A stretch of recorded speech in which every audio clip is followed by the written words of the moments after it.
करूया या क्षणाच्या सगळ्यात मोठ्या बातमीनं। काल हायकोर्टाने दिलेल्या कानपिचक्यांनंतर आता मुंबई पोलीस ॲक्शन मोडवर आलेत। न्यायालयाच्या नियमांचं उल्लंघन केल्याप्रकरणी मनोज जरांगे पाटलांना मुंबई पोलिसांनी नोटीस बजावत लवकरात लवकर आझाद मैदान सोडण्यास सांगितलंय।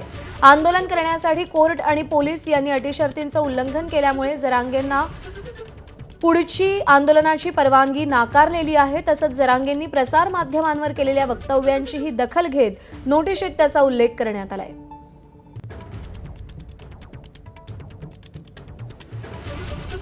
ती नेमकी काय आहे हे आपण पाहूया। ही सगळी नोटीस आहे जी वीरेंद्र पवार यांना देण्यात आली आहे। ज्या अर्थी उच्च न्यायालयाने जनहित याचिकाच्या संदर्भातनं ही नोटीस या ठिकाणी आहे।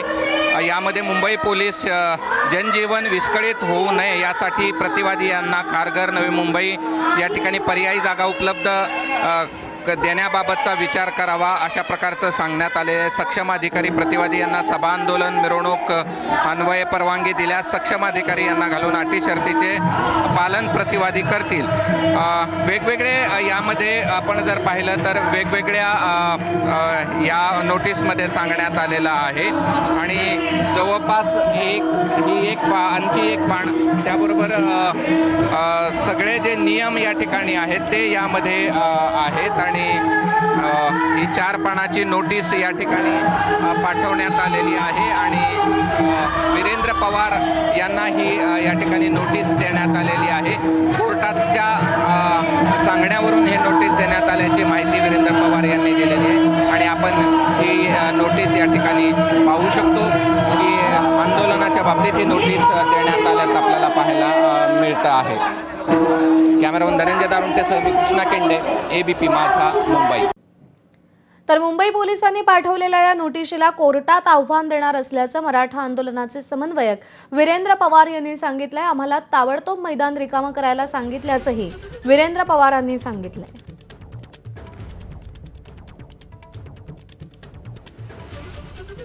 वीरेंद्र पवार आणि मनोज जरांगे पाटील या दोघांनाही आझाद मैदान पोलीस स्टेशनच्या पीआयनं एक नोटीस दिली आहे। ती नोटीस नेमकी काय आहे आणि का दिली आहे, काय नोटीस दिली आहे आणि काय म्हटलं? नोटीसमध्ये त्यांनी म्हटलेलं आहे की आम्ही जे एक्सटेन्शनचे अर्ज केले होते ते अमान्य करण्यात आलेले आहेत, त्यामुळे आता परवानगी नाही तर तुम्ही खाली करा।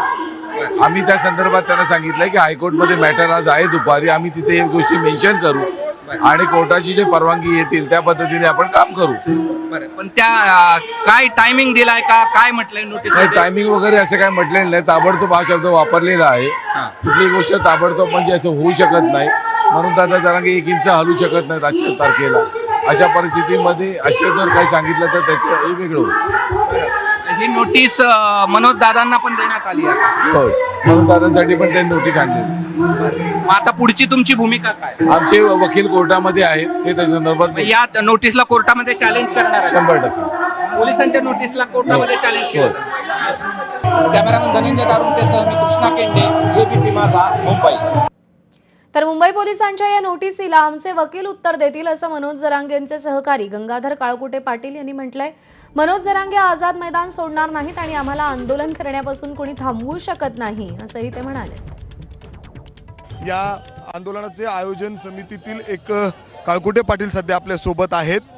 साहेब, ती नोटीस वाचली असेल, त्या नोटीसमध्ये काही सूचना दिलेल्या आहेत, काय नक्की सांगितलं आणि पुढची पावलं कशी असणार आहेत?